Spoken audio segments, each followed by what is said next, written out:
Hello, good morning, good evening, good afternoon, and all in between. Thank you so much for joining us today for a very exciting discussion. We have some folks in the waiting room who are starting to enter the room, so we'll hold for a few minutes. But as you enter, please open up the chat function at the bottom of your screen there and introduce yourself. Say hi to the group. Let us know where you're based today. My name is Fareed Mostofi. I'm the Associate Director of Education on the Audience Engagement team at the Pulitzer Center.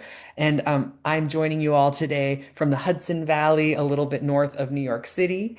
And I'm just going to introduce us and then turn us over to our panel. Wonderful. I see in the chat folks starting to say hello. Just a quick note that there is a button above your chat function where you can switch to everyone, and that will make sure your chat is shared with everybody. I'm getting some chats just coming to me, but I'm excited to see we're joined by folks from the UK, from California, from Pakistan, from India, from Kenya, from Washington State, from DC, Mississippi. Wonderful. So glad you're here. We hope that this discussion is including all of us. We're all needed to talk about this important topic.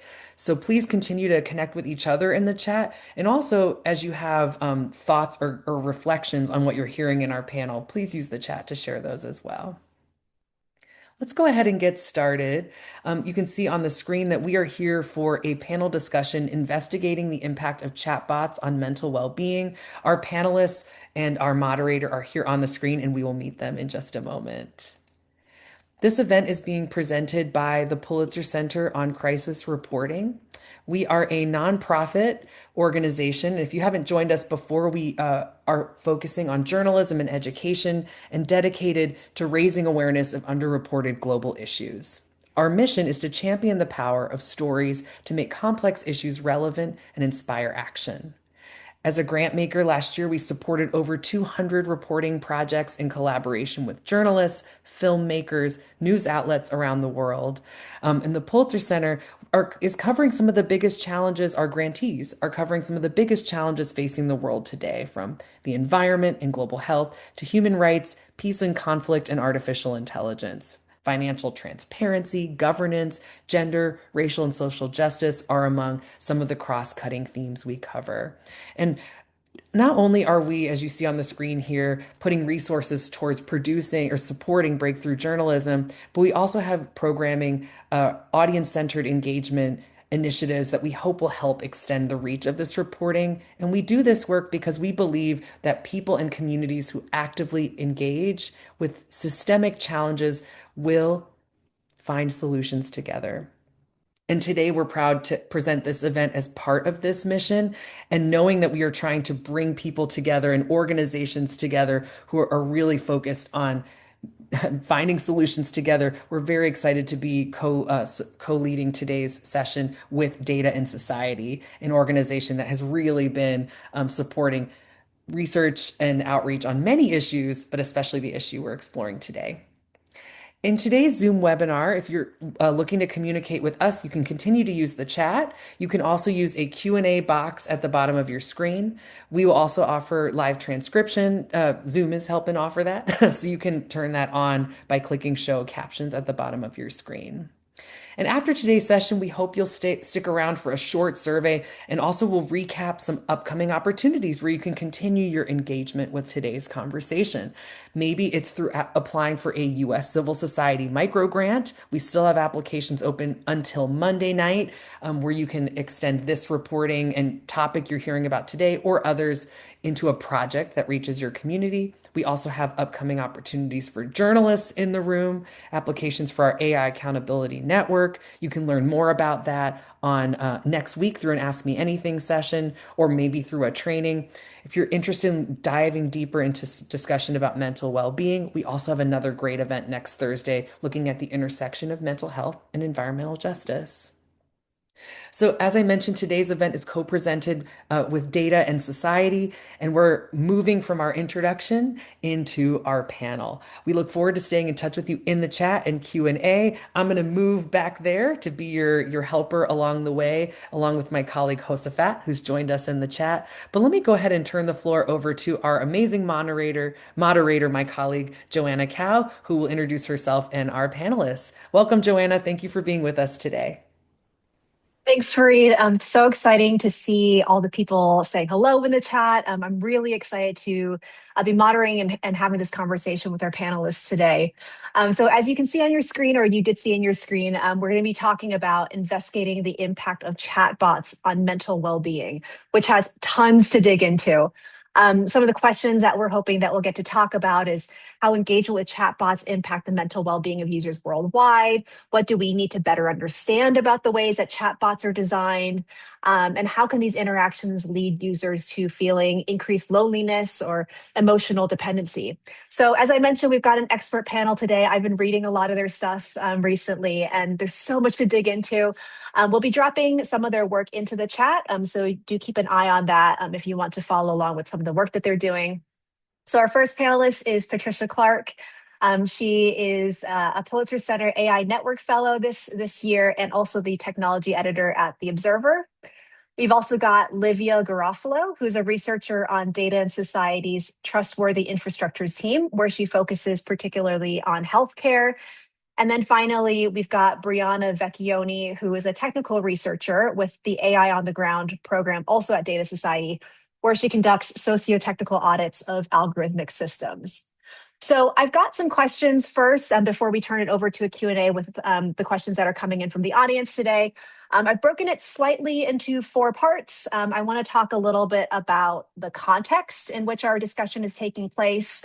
I want to talk a little bit about that mechanism of how people become reliant on chatbots.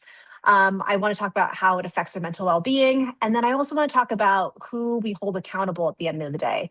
Are there people? Is it the individual people? Is it the companies? Is it, lack of regulation? Is it something else? And then I think there might be people today who are thinking about what should they themselves do about this if they see family or friends or coworkers seeing, maybe they're using chatbots or maybe they are regulators themselves and maybe they can do something about it. So I'd love to hear from all of you about what people should take away from this and what action they should be considering themselves. Um, but before we dive in, maybe I can get a little bit of a deeper dive intro from each of you about why you started investigating on this topic. And also, I know that when we talk about chatbots, there's lots of different types of chatbots. So I'd love to know how you got started in this. And also, when you are thinking about chatbots, what kinds of chatbots have you investigated? Maybe we start with Patricia first. Hi everyone, thank you so much for having us. It's so amazing to see all of the different geographies rolling in. So there were two stories really that kind of got me into this world.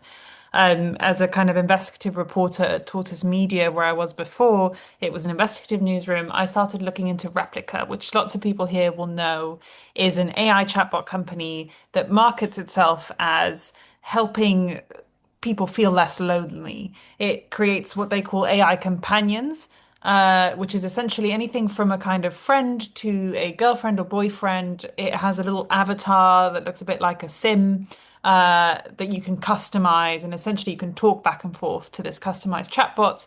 It has lots of specialized features like you can have erotic conversations with a chatbot, otherwise known as porn, and all sorts of things like that. I got interested in Replica because I had had a tip off about the company's founder, which who is Russian Ukrainian and who was funded by two now sanctioned oligarchs in the kind of early days of that business. So it began as a kind of investigative story about this specific company.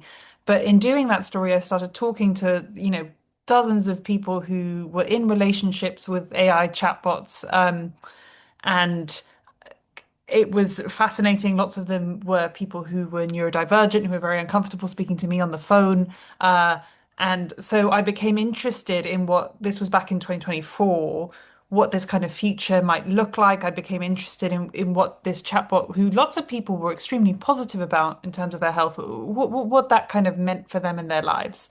So that was one story that I kind of got me into it. The other one was as these general purpose chatbots like ChatGPT, Gemini, Claude became more and more common and grew in users, I started seeing reports that some people were having kind of mental health spirals. There was a phrase going around that was AI psychosis, where essentially they were saying, people are kind of just becoming so enraptured in conversations with these chatbots um, that they are kind of becoming very unwell, in some cases dying by suicide, in some cases ending up sectioned in hospital. And so that's been the basis of a second investigation that I've been looking at, which is a broader investigation into how these general purpose chatbots designed to, yes, be helpful, but also engage us, keep us in conversation, keep us going, work. So those have been my two kind of areas of interest. One is the kind of broader social question, and one is the kind of acute mental illness in a kind of specific subset of users, which we can unpack later. But I'll stop there for now. And Livia and Briana, I know you both worked on a paper together. Maybe Livia, can I have you introduce yourself a little bit of how you got interested in, especially from this healthcare side, and also a little bit about the kinds of chatbots that you've studied, and then Briana will come to you last. Yeah, sure. Thanks so much for having us, and it's great to be in conversation, in human conversation with you all. So I'm a medical anthropologist, so I've kind of studied how people make meaning out of distress, broadly defined inside and outside clinical settings. So that's been kind of one of my interests. And my last project before the project and the collaboration with Briana was about platform therapy. So how mental health care is being transformed by the tech world and tech companies, and sort of also inserting features like text messaging with therapists, which, in a way kind of paved the way to this idea that you can text or conversationally be in a therapeutic conversation via messaging, right? And I mean, one of the precursors of chatbots actually is Eliza's, which was designed by Joseph Weizenbaum and was modeled after a therapist. So actually, the history of chatbots is deeply tied to the history of psychotherapy. So that from that, Brianna and I began these sort of conversations about mental health and chatbots and technology, and I'll let Brianna introduce her background. But and we started. I mean, in our research study that spanned following people for 6 months, we talked to folks who use general purpose large language models for anything ranging from companionship, support, emotional venting, and sort of followed them. And we were lucky enough to be kind of witness to their experiences. And yeah, just eager to talk about that today. But I'll pass it on to Brianna for the specifics of our study. Yeah, hi. Again, thank you so much for having me. I'm super excited to be here. I mean, Livia basically covered it. This really just began as a series of casual conversations when we saw kind of the rise of chatbots, large language models being used for mental and emotional care. Oftentimes casual conversation is how research projects start. So it was just kind of a natural evolution into, okay, we should work together on something that relates to this. I think, Livia as a medical and cultural anthropologist, and then my background, which is in computer and information science. And my previous work kind of looked at, socio-technical, both qualitative and quantitative impact assessments. So basically how algorithms are impacting our lives, specifically looking at different dimensions of harm related to things like bias and fairness and how they impact vulnerable populations and things like that. So we started this project. I think it's important to note that we opened the call specifically for people who use general purpose chatbots, so things like Claude and ChatGPT that do a variety of things, as well as purpose-built chatbots, so chatbots that are specifically designed and developed for mental health care and support. And one of the things that we found was none of our participants described using, even, trying or using the purpose-built chatbots. And if they did, they actually preferred the general purpose chatbots for reasons that we'll get into later around the ways in which you can use it, in a variety of purposes and the different roles that these things play. But just to give you a little bit more context, Livia said we followed these people for 6 months. So we did a series of interviews. We had them actually log their interactions, and then some of them, were very generous in donating their chat logs so that we could take a closer look at how these relationships form and drift over time. And then I think it's important to note that there were a lot of participants who were really eager to continue their involvement after the end of the 6 months. So that was encouraging for us because we received feedback around the lines of being like, oh, I feel like I have a voice in this conversation. A lot of people just feel like they only have limited impact in the way that these things are designed and developed. And so we were able to put them in direct conversation with therapists and clinicians, as well as policymakers and chatbot designers and developers, so that they could share their stories and bring their lived experience to the conversation, which is something that you often see kind of missing in conversations around, design and deployment and evaluation, for sure. And I think one of the things that's important to note about our study is that it's longitudinal. So a lot of studies right now, you're seeing kind of usage at discrete points in time as opposed to over time. And we wanted to look at how the relationship actually forms because that's going to influence the degree of influence that they have in daily life and how that changes. And so I think that also helped us build a lot of trust with our participants when they're discussing things that are oftentimes super vulnerable, right? And oftentimes sensitive as well. So I'll stop there. Yeah, thank you so much. There's so much already, so many things, so many threads that I want to pull on as we get further into this conversation. I think just one more small bit of context before we move on. Like I would love to know, I mean, I think maybe this is a question for Olivia, but I'd love to know a little bit about those conditions that have led to this huge increase in chatbot use, especially for conversations, for mental health. What are some of the things that you found in your research that have created these conditions where so many people are turning to chatbots for regular use in this way? Yeah, that's a great question. I feel like that's one of the most complex questions and nuanced questions. And I think that that should be really kept in mind when we're having conversations about this topic because people have very strong feelings about use of chatbots, right? One of the things that I wanted to contextualize is these were US participants. So we're also talking about a specific sociopolitical, healthcare structure, economic conditions that shape kind of these decisions. For many folks, it was sort of gaps in broader care, right? So seeking mental health care and not finding it or not being, not being able to afford it.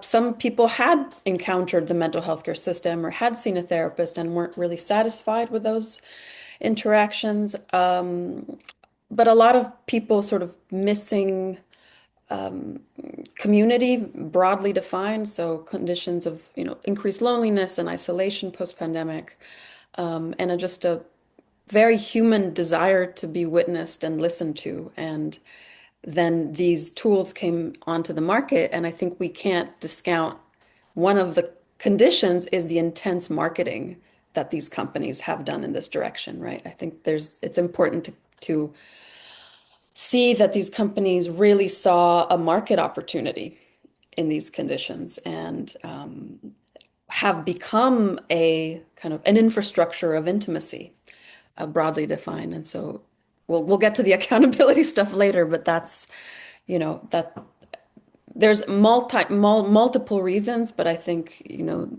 definitely care broadly defined is what people are seeking from some of these systems. Yeah, I mean, coming to maybe Patricia, I'm just wondering, from your reporting and research, what are some of the ways that people form these relationships? And are there things or they're contextual things from their life that maybe you found that, were there patterns that you found that, made them more likely to want to form these relationships? Um, was it intentional? Was it unintentional? Can you tell us a little bit about what you found in your own reporting? So I would say there's two distinct groups in the reporting that I've done with something like Replica, which is a chatbot that is designed specifically to be a companion.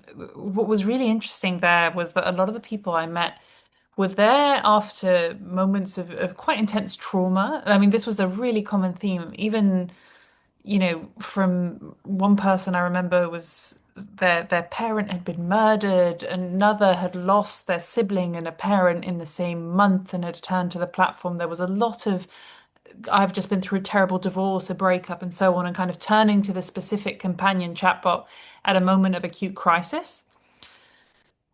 On the other side of things, where what I was talking about earlier about people's kind of mental health spirals, what some psychiatrists are calling AI-associated delusions, that's just like a slightly different kettle of fish because sometimes it's people who turn to general purpose chatbots like ChatGPT just with a kind of query. I mean, one case study that we reported on in a long read we did, which I'll share a link to, was a man who was like, how do I get good odds on a scratch card? And how can I work from home more comfortably, and so on and so forth. But because the chatbot is constantly kind of going, what else can I help you with? Do you want to go further? Do you want to dig deeper? The conversations very quickly kind of spiraled into bigger, a common theme is kind of philosophical questions, questions about, uh, kind of big picture kind of stuff, and people just end up in these kind of circular conversations with chatbots about what it means to be human, and suddenly they've been spending hours on the platform and grow it dependent in that way. So,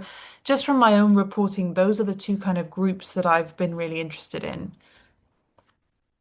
And it's interesting just to hear how that connects with what Livia was saying. Of like, in some cases, it's the acute trauma where there isn't some kind of service that's more accessible to people to be able to go to instead. And with that general purpose, as Patricia, as you're saying, it's like these conversations that kind of they keep telling you that you're right, or they trying to keep those conversations going, which is like that ongoing care that might not necessarily be there for them. Brianna, I'm Yes, it wondering if you sucks could you tell us in. a yeah, Brianna, I'm just wondering if you could tell us a little bit more about like what that mechanism looks like from the research that you've done. Yeah, definitely. I mean, I want to start because it's interesting. Patricia seemed to go into it, interviewing people who are in points of crisis. What we did was interview people who were using it on an ongoing basis. So we didn't get people who were in acute crisis, obviously for, ethical reasons. But what we found actually is oftentimes there was what researchers are now calling like drift in use, right? So people were starting to use it, maybe to Patricia's second point, for more benign things, right? Like planning and structuring their day or whatever. And then oftentimes it turns towards these like more personal matters. We saw things like philosophy, like you mentioned, but then it turned into, like romantic companionship. We saw, things like astrology, spirituality, like occultism even. And I think that the design mechanisms that you mentioned, right? Like one being engagement. So the thing is always designed to constantly engage. This you can get at the fact that this is driven by kind of corporate incentive structures, right? Where they have success metrics related to engagement and retention of users just to validate continued investment in the platform.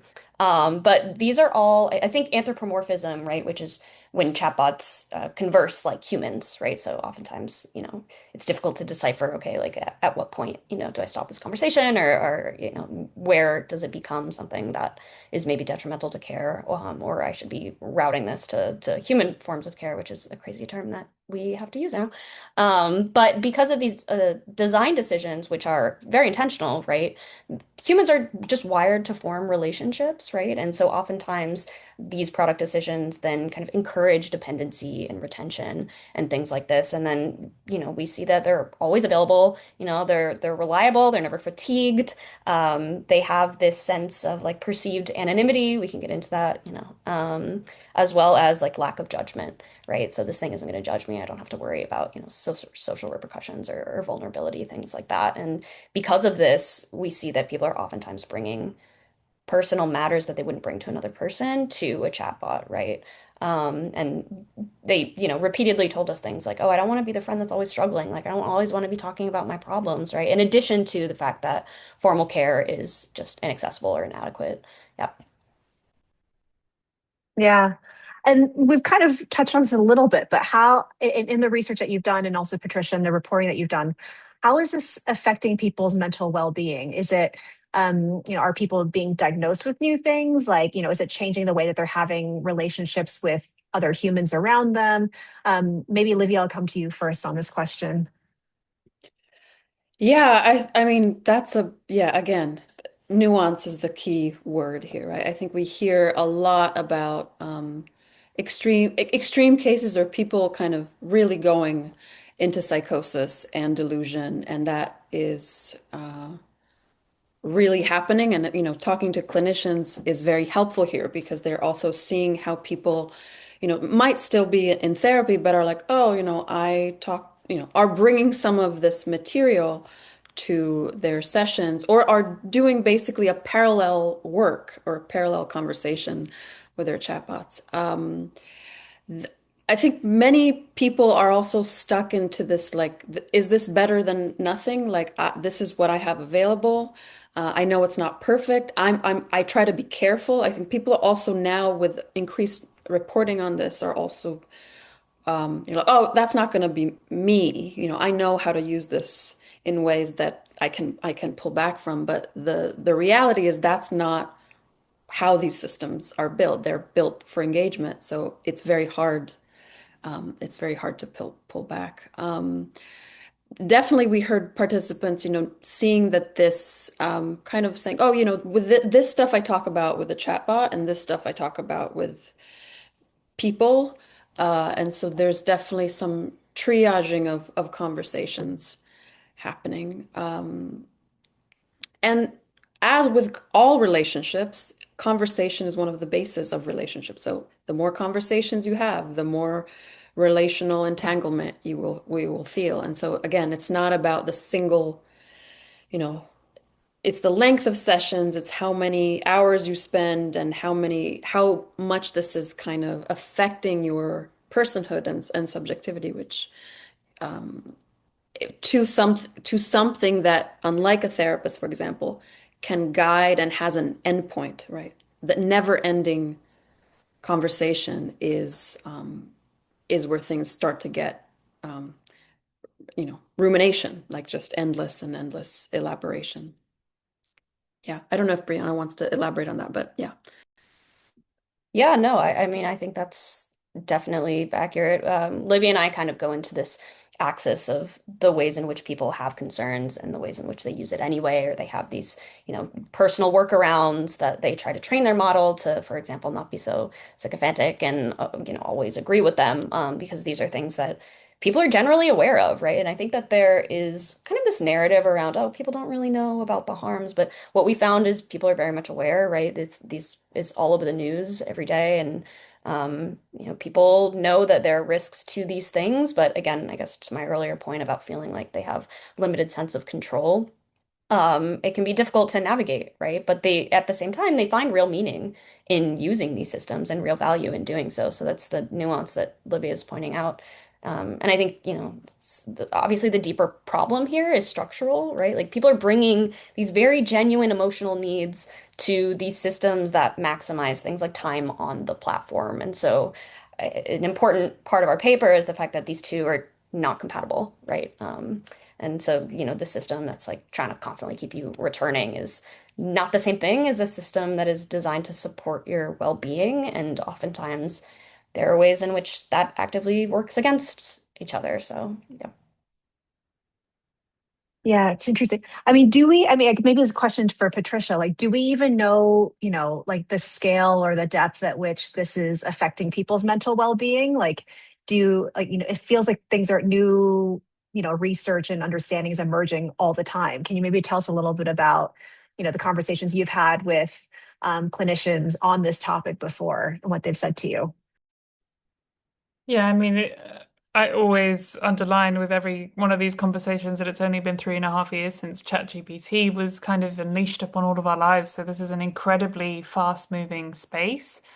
There have been little hints. So when I started looking into what I mentioned earlier, that acute moment of what people were calling AI psychosis, what psychiatrists prefer to call AI-associated delusions, there was a feeling that, there have been news reports, there have been a number of lawsuits, a couple of dozen lawsuits against OpenAI. And OpenAI released some data in October 2025 saying that there were about 560,000 people a week who were, which is 0.07% of their user base. So they were saying it's small, but the raw number is large, who were experiencing psychiatric emergencies of some kind. They've now said that those numbers are highly kind of subject to variability. They haven't released any data about how they calculated that, but that's quite a large number of people. They've since updated their models, and they haven't been transparent at all about how how acute that is. In terms of your point about how do we even, well, how much do we even know? I'm really guided by psychiatrists here. I mean, Tom Pollack and Hamilton Moran from King's in London have been incredibly helpful for me on this. And they seem to be seeing in clinic a small but significant number of people who are affected in this way. And then they say that the kind of wider social impact is much, much harder to measure. They call it the idea of epistemic drift, which is the idea of kind of belief shift, that you are one-on-one talking to this model. You're socially isolated in a way that you haven't been with other technologies necessarily. Um, and you might not be clinically unwell, you might not be in hospital, you might not be having an obvious mental health crisis, but you might become completely unrecognizable to your partner, to your friends, because you have been talking to this chatbot. And I mean, this can go in a million different kind of directions. There have been papers published about what this could mean for kind of national security, and so on. But we're still trying to understand exactly what it is. What we know is that these chatbots do have an impact on our minds, and I think what it would be good to dig into as well is these design choices that Briana and Livia have been looking at so brilliantly in their paper that can make things worse for some users. Things like sycophancy, voice mode, memory, all of these things can impact how we perceive things, how we feel about the chatbot, how we feel about ourselves. I'd love to deep dive further into that. So I don't know if Brianna or Olivia, if one of you wants to dive into that more. I think Brianna, you mentioned a little bit earlier. It's never fatigued, it's reliable. It's there's this kind of idea that's lack of judgment, this maybe like that's perceived anonymity. Can you tell us a little bit more about these design decisions that were made? And I think this actually gets into our next question, which is hopefully around accountability. But these design decisions that were made in these systems that keep people engaged. Can you tell us just a little bit about some of those categories that are in the paper? Sure, yeah. I mean, I think it's important to distinguish to what is perceived by those who are using it versus what is actually happening, right? And this kind of gets into the importance of people knowing their rights and the way that their data is being used and shared, et cetera, et cetera. So, for example, perceived privacy, thinking that, these conversations kind of happen in a vacuum. And while they don't have to disclose to, maybe their friends and family, these companies do have that data. And oftentimes, unless you explicitly opt out of being your data being used for training and things like that, it is fed, into future iterations. So I think that that's just important for people to understand. Also the feeling of lack of judgment, right? There have been papers that actually show the opposite, right? So if you disclose, hey, I have X and Y mental condition, it will kind of impose this stigma that maybe be underlying, and it's hard to know whether or not that's being imposed on you. But I think that people kind of have this understanding that, because it's private, I'm socially isolated in these ways. I find that, it's a lot more objective when we know, just based on also the history of algorithms and the way that they're designed and developed, that that's just not the case, right? So those are some of the design decisions, in addition to things like, always agreeing with you or always asking questions to promote engagement that I think are important to highlight, right? Because there are things that are, actually happening, and then there are things that are perceived by users. And, you can argue to some degree that this is intentional, or intentional to varying degrees. So. There's also something I remember reading in your paper. There's just this thing of like where you can never have the last word. Like the chat bot is always the one to have the last word. Can you tell us a little bit about what that experience people had was like and how that encourages more engagement? Sure, yeah. This was a big one actually, which was interesting. Because sycophancy seems to actually oftentimes have the opposite effect. Like people kind of hate it sometimes. And they'll, actively just kind of yell at it, just being like, stop agreeing with me, play devil's advocate or whatever. So I think that that was an interesting finding for us too, because it's like sometimes you over-engineer things to the point where it actually works against you, when, the intent is to validate, right? Like validate at all costs. But people aren't stupid, like they know when they're being glazed. This was a term we heard all the time, by the way. They were just like, oh, it glazes me all the time, right? Like I wanted to stop glazing me. So yeah, this was something that like was very prominent, and honestly just something I thought was like hilarious in our findings. Well, so I guess just moving on to I think what is a very important part of this conversation is who should we hold accountable and what does that look like? Because I think, some people would say, I think there had been, some people from the companies who would say, well, actually, you're using the chat bot incorrectly, so it's actually the individual's fault. I think here in this conversation, we've talked a lot about, the system and the design of how these technologies are made are a big part of where how we've ended up where we are now. Maybe Livia, I'll start with you. Who is accountable? What would accountability look like? We'll start with that. Yeah, I mean, again, I think this is companies are accountable. The companies producing, I mean, first and foremost, they are accountable for the design choices that they encourage and the behaviors that emerge from those. Obviously, there's a ton of black box, like right when we're thinking how many people are experiencing this, how many people are using that. Like there's a lot of obfuscation happening at a minimum. And so now a lot of of course, even in the last few months, like it's a lot of like PR risk and liability. But again, we're seeing this deep structural contrast between users being asked to carry accountability about, it's always like in this individualistic framework of like risk. Like, well, the risk when you are driving a car and you get in the car drunk, right? And it's sort of equating things that aren't quite the same. Um, and then there's this other sort of argument about people need to be more informed about how AI systems work and AI literacy, which is true. But what we've seen actually, and also our work and our participants, is that people are trying to figure out how these systems work. But again, there's only so much one can do when things sort of, make you go in a certain direction. And that's not a substitute for, structural guardrails or making decisions. So I'd say you're right, companies, and then we can get in sort of in the governance effort, but I'd start with that. If you decide that you are providing conversation at this scale, some you have to take some of the responsibility. Words are important. Words, you know, do a lot of things in the world, and so that's being in the business of words and conversation comes with that. So yeah. Yeah, Patricia, I mean, a lot of your work is really trying to peer into this black box that Livia was talking about, even just understanding the scale of the problem or what the problem is or what the numbers look like. I'm curious from your point of view, what does accountability look like for you? I will get to that. Before I do, I just want to tell one anecdote, which I find very useful when having this conversation, because what I think some people listening to this might say is like, okay, you're working with a population that is maybe unwell or vulnerable or neurodivergent. That's a tiny percentage of people. These are huge companies serving the general public. It's not their fault, essentially, that a small number of people are using this in what they would say is inappropriate. And who could have predicted this? So there was a model that I know Livia and Briana will be like, well aware of, an update to a ChatGPT model called 4.0 in April 2025. And over a 2-week period, the chatbot was unbelievably sycophantic, meaning it was basically just kind of sucking up to users, telling them they were amazing. There were lots of memes around it. Someone gave it a business idea for poop on a stick, and it was like, that's the best idea ever.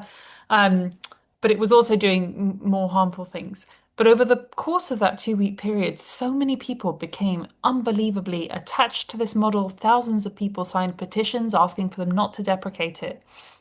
And for me, that is still the best evidence that, for whatever reason, and we don't know very much about our brains, design choices matter and they can have an impact on how all of this works.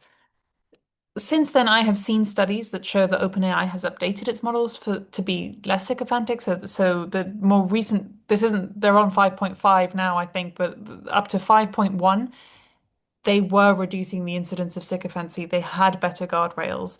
They're definitely by no means perfect, but what we know is that they can internally improve things and they can make better design choices. I mean, the fact that the model refers to itself with I pronouns is a design choice. We don't have to think about it as if it were a little human. Claude doesn't have to have a name. I call Claude he, you know what I mean? Um, So, yes, the companies have, I agree with Livia, a very important part to play here. But of course, they shouldn't self-regulate. I think that there needs to be a point where government steps in, and there's all sorts of stuff that can be done there. Briana, do you, I'm going to pick up on what Patricia said about design choices matter and that can have an impact. Can you tell us a little bit if there's anything from your research that kind of shows like what some of those design choices could be? What could it look like? What are some of the design choices that they've made that have caused, what we're seeing now? Yeah, definitely. I also have we have an anecdote from one of our research participants about 4.0 as well, so I can share that if it would be helpful. But I think, design choices that encourage anthropomorphism, especially as it relates to companionship, you can talk about replica as maybe the extreme example, right, where it's emulating, like some kind of personality. That's something that we've seen kind of correlate with increased usage and dependence. People who also kind of train their own personas, right? That specifically kind of cater to their needs. This is something that we've also seen, associated with sometimes, unfortunately, we've seen these conversations span like 5 hours, right? Like straight, not like on and off, like straight. There are people who are like, oh yeah, I have it open all day, every day. But there are also people who just kind of get sucked in based on that like increased, engagement or always asking questions and not always knowing where to stop. So one easy design decision that could be edited are things like stopping like questions at the end of every response, right? Like so the individual has the choice to respond or ask further questions or prompts if they want to, but it doesn't promote that kind of automated engagement structure where they're like, oh yeah, like why don't I continue encouraging or asking this question or this question? So I think that's one element. So sycophancy and anthropomorphism, I think, are the ones that are maybe most explored now. But also, I think the ones that require the vast amount of attention right now. You want to also jump in with your anecdote about your research with 4.0? Yeah, I mean, Livia, do you want to take that one? Yeah, one of our participants who is also very reflexive about his use and really enjoyed being part of the research. To process these feelings about the feelings with the chatbot, which is another thing that I think is important. It's like many times we were the only people, I don't know if Patricia, this has happened to you, but we as researchers were the only people that these people had talked to about their use. And so they were also trying to find a space of elaboration outside the system.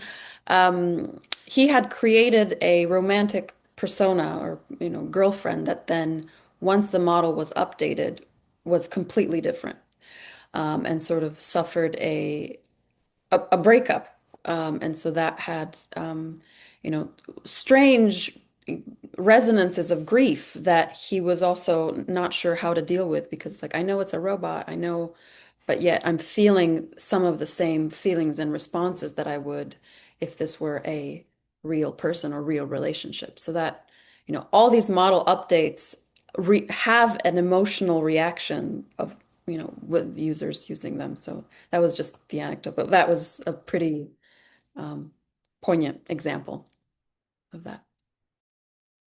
And then we've also touched on this a little bit, where we've talked about companies and the accountability that we need to be putting on them, but also what are some of those governance or incentive structures that need to be in place for healthier use of chatbots, or ones that incentivize the companies to build chatbots with better design so that they aren't quite so flattering, that they aren't quite so human-like. What does that like? What would that look like? Briana, maybe this is a question for you. Sure, yeah. I think it's important also to note that right now, design regulation is very much state dependent. And because policy, works at such a different pace than, corporate engineering and deployment, it's really hard to know, number one, because of the black box element, what's actually happening behind the scenes. And two, it's kind of like we've heard from policymakers like, oh, it's this, game of catch up, basically, of trying to, avoid things that we've already seen cause harm.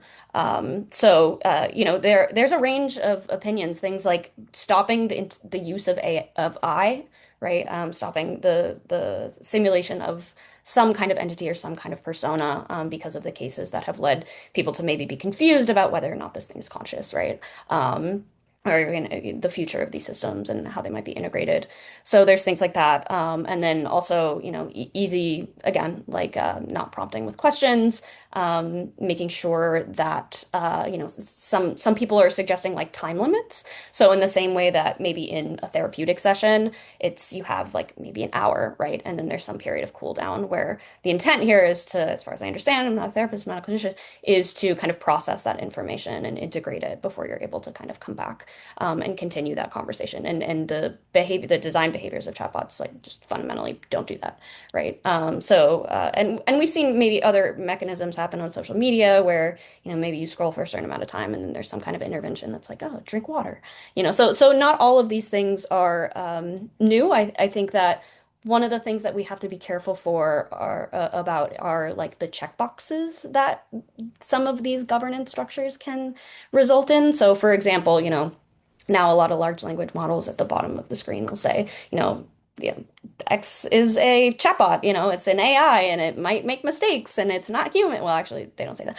But things like that, right? Where it's like, oh, we did the thing, we checked the box without really a ton of research as to how effective those interventions are. And again, it's hard because the pace between these things are so different. But that's kind of what we're seeing in existing legislation now. I mean, as of a few days ago, there was a federal EO about submitting new models to the government 30 days before deployment. It's voluntary, it's not mandatory. But that was entirely around like cybersecurity, right? Like that had nothing to do with design decisions. So we really don't see any federal oversight, which is, in my opinion, just a huge problem, is that there's no federal oversight body kind of looking at this behavior.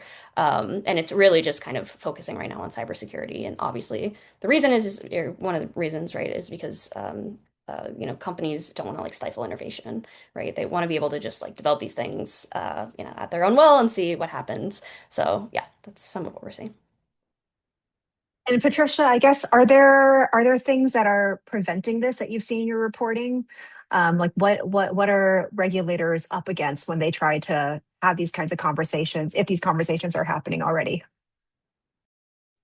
Try not to give a sarcastic answer. I mean, first of all, like there's so much to get into. I think just the world of mental health is incredibly mushy. And, if we take the social media mental health example, it's taken 20 years for Meta or rather Instagram and YouTube to be found liable for their chatbots being addictive and causing harms. That happened this year in a sort of court case in California. But you still have the CEO of Instagram sitting in front of a jury and saying that someone spending 16 hours scrolling away on their phone is not addiction, it's something else, right? That it's not like with big tobacco where you could say this is the lung cancer, this is the smokers. It's not like cars where people say, this many car accidents, this many deaths. It is just more complicated than that, and that gives companies a lot of shields. The reason I laughed is because, right now we're in America. I don't live there, but we're seeing Trump, who initially kind of dropped all of the AI safety stuff and said, we want to go all guns blazing. We can't let China kind of compete with us on these frontier models, which are going to kind of change the world. There has been a bit of a rollback, and interestingly, as I understand it, a lot of that is coming from sort of the MAGA, the old school MAGA right, who are getting increasingly concerned about child safety. But still, you see the kind of ex David Sachs, who was Trump's AI and crypto czar until very recently, phoning up the White House and trying to kind of intervene the day before he was going to put in some very, very loose AI safety regulation. So that's the kind of landscape that we're up against in the UK. Chatbots are technically regulated under our Online Safety Act, but only because they kind of counter search tools. Replica and other AI companionship chatbots are not regulated at all. And it's really just kind of the Wild West in this country. So there's a long way to go. I mean, it would be great if governments could at the very least require, people always say when talking about in the space, to launch a sandwich shop in America, you have to go through, I don't know how many hundreds of kind of food safety regulations and standards regulations and so on. At the very least, we need some sort of standards, some requirements for transparency, some oversight before an admittance that this can have an impact on people's mental health. Yeah, thank you so much for that. Just one last question before I turn it over to the Q&A. And thank you so much for all the questions that are pouring in, and thank you, Fareed, for helping curate the questions on the back end for me as well. We talked a little bit in the beginning about this ambivalence, especially Livia and Briana in your research. People know about the risks. They know like some of the things that are happening, and yet they're continuing to use chatbots themselves. And so I'm wondering, for anyone who might, have a loved one or a colleague or, someone who they know who's using chatbots, maybe they're growing too dependent on chatbots, or maybe it's just a perception that they're growing too much on, growing too dependent on chatbots. Do you have any advice for those people? It sounds like it's not just telling them about the risks. There's a lot of them know about the risks already. So, from your research, what advice would you give for people where this is a concern? Livia, maybe? Yeah, I mean, I think it's again, people are turning to the systems for a reason, right? It's to substitute or implement or find ways to be in connection. But we also know that now from research that's emerging, consistent engagement is disrupting some of the ability or the willingness to go and find those human connections. So um, it would, I mean, I know that, and again, there are structures of community that are present. It's just that they are sometimes harder to access. But talking to other people, I know that seems about many people are like, oh, people are going to think I'm crazy. It's like once you open up that conversation, you'll find that there are a lot of people who are just saying that they use it for work, but actually are starting to notice some of their patterns. So I would say, it is through conversation that we exchange feelings and thoughts about the world. It's how we perspective take, and chatbots can appear like they're doing that. They are quite good at simulating that, but they're not doing the work of kind of collective making sense of the world that is actually really needed. And so kind of to pull out of that kind of dyadic, like isolating relationship that is one-on-one. That's not really how humans are meant to be together or be humaning together. I love how the takeaway is be together, be human together. So really glad that everyone here is on this panel with us who are all humans, which I can personally attest to. So looking at some of the Q&A questions, again, thank you everyone for the Q&As, for the questions. Here's one from Elisa. Do you see a difference between the social impacts of chatbots you researched and the voice assistants like Echo or Gemini, as these continue to be made more conversational and people increasingly turn to them for mental health and social support? I know Briana, Olivia, I know that in your research paper, you have a section that was talking about how chatbots are actually becoming more vocal. Maybe there's something there. Do one of you want to take this? I could say something Yeah. if it's helpful. Um, so I can't speak specifically to Google Home and those kinds of assistants, but what I will say is that there was a lawsuit of a young man called Jonathan Gavalis who very sadly died by suicide at 36 after developing a relationship with Gemini. And when I was speaking to the lawyers in that case, what they said to me was that the conversation and the relationship really, really shifted when Jonathan switched to voice mode, that he was found that it was much more intimate, that there were transcripts that showed him going, God, you sound so real, I can't believe it. And that was really what sucked him in. And the psychiatrists I mentioned earlier, they write in their paper that they're very concerned. Right now, the models in some of the frontier models, voice mode, are worse. They're not as responsive as the ones you use in chat, but they're worried that as that technology improves, that could be a real area of risk. So we don't know anything yet. There's not loads of evidence, but certainly it's an area of concern, and you're right to raise it. Going to another question from Araceli, which is about the use of AI chatbots by children and younger users. And I'm wondering, I don't know if this has come up in any of your research, but if any of you can talk about the psychological impacts of engaging with chatbots and how it can be different between adults and younger users. Yeah, I mean, we did not kind of look at people who are younger than 18. I mean, children and adolescents is a whole field of study. They're, experts who just work on that. I think we can kind of we had participants ranging from the ages of, early 20s to people in their 50s. And I think there's definitely a generational component in the models of conversation and community that people have experienced in their life before and after this, right? So many people who are in their, you know, early 20s, late, kind of teens are also people who, the pandemic is now 6 years ago. So people who were really developing their sense of self. And I think that that's one of them, again, deferring to psychotherapists and people who are experts in child development about this, but that muscle of exercising social relations, empathy, is really is a really important developmental step. And so inserting chatbots in that whole dynamic is definitely a factor that I think we're seeing already some of those harms occurring, but more are probably to come. But when Snapchat has a chatbot feature by design in their app, right? Again, we're returning to some of the accountability structures that aren't really there even for children and adolescents.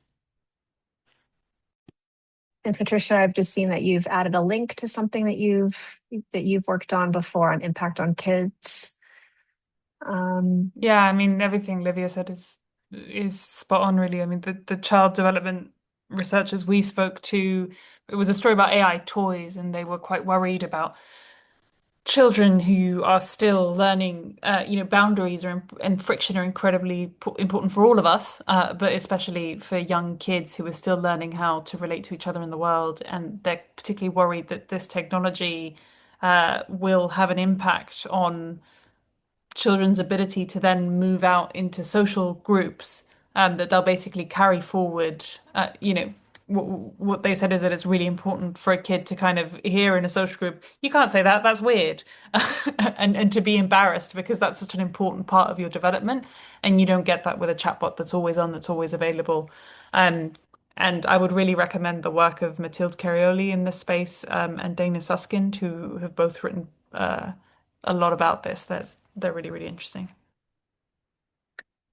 We've got a question from an anonymous user. I think this is all for all three of you, about building rapport with users as part of this research and reporting process. I'm wondering if you can just bring us a little bit into just that process of engaging the people that you spoke with as part of your research. I'll start with either Livia or Briana, and then we can go to Patricia after that. Yeah, I can start. So this was actually a core aim throughout the duration of our research project.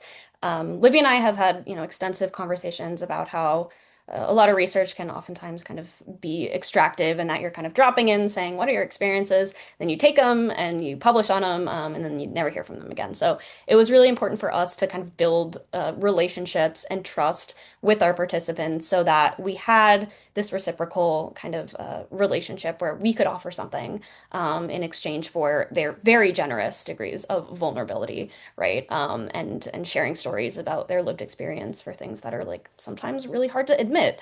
And the payoff for this was extraordinary, right? So we found also that over time, as you built this trust, people were able to kind of come to you with things that they wouldn't tell you in like a discrete 30-minute interview, right? So maybe 6 months later, once they get to know you, once they realize that you are not kind of this like research scientist with ill intent looking to extract their stories and kind of turn them into, this like freak of nature who like uses chatbots as a companion, then they'll say, yeah, actually, I've used it as a romantic companion.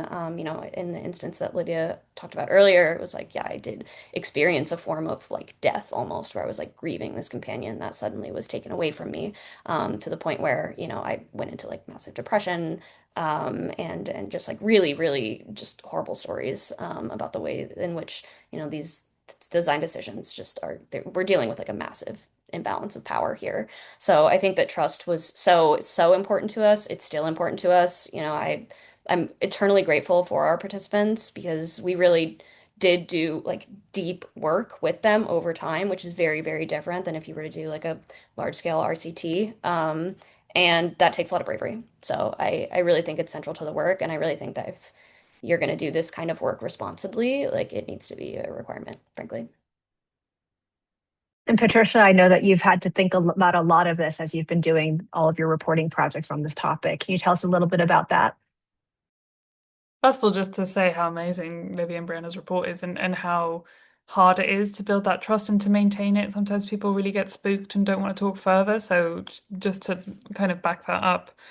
I mean, it's really similar. I think some of the challenges I found, one was that, as I said, in the early days, a lot of people were quite open on spaces like Reddit and so on. But then when it came to actually trying to get in a room with them, on a call with them, often, like really, really often, it was people who were not comfortable with kind of taking that next step. And perhaps that's kind of indicative of the kinds of people who often end up turning to chatbots because they're maybe shyer.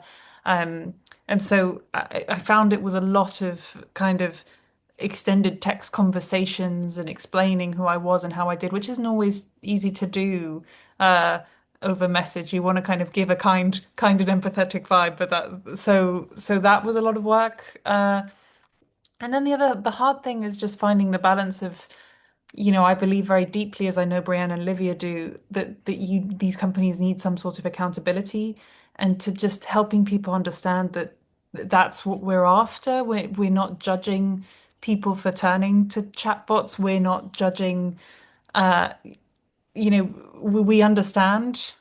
We don't necessarily think that it's, well, I don't know. I was going to say we don't necessarily think that it's a bad thing. In some cases it can be, but that's not where we're coming from. And I found sometimes participants would feel that, oh, but the piece was still negative. But we try and be really, really careful about how we do that. So that's a kind of honest challenge of this kind of reporting, is that people who are already stigmatized end up further stigmatized because people are saying that these companies need accountability. So it's tricky. Well, I feel like this is a great place to end a question really that's really about human connection and everything that comes with that. Thank you so much to our panel, Patricia, Livia, and Brianna. Thank you to everybody who's watching at the moment for all of your really great questions. I'm going to finally just turn it over to Fareed. Thank you to Fareed also for helping us with all of our tech support for this, and also our colleague Hosafat. But to Fareed. Thank you so much. And I'm excited to say that this, relevant to this conversation, we've had over 100 folks joined live talking about this important issue. And it sounds like that's an important part of addressing what we're talking about. We will be sharing the recording with all who attended. And also, we hope you'll share the recording and share this conversation. And thank you for your questions and chats. We're saving them. We hope to revisit this conversation in the future, and your feedback is very helpful. So thank you for those. And we also hope you'll share feedback in the chat. It will help inform future events and connections. So before you go, you will see the survey appear on your screen as you leave. We hope you'll take that now. It should only take a minute or so, and that's really helpful for our panelists. And for us as we plan future events. And we hope if you're inspired after today to continue some of this thinking and conversation, that you'll consider applying for one of our open opportunities. Just a few days left to apply for a micro grant that could extend this conversation to a project in your community. And also potentially to join some of our information and training for journalists. I noticed on the slide earlier, I forgot to mention another upcoming discussion focused on data centers that we hope maybe you'll join. These slides were shared in the chat and will be shared after this event closes in an email. These are all links that will take you directly to where you can register. So we hope you'll stick around for a moment, fill out that brief survey if you have time, or you can fill it out later. And just thank you all for sharing your time with us, and to our panelists and moderation and tech team, and to Data and Society for helping make this event possible. All right. We look forward to connecting again soon. Take care, everyone.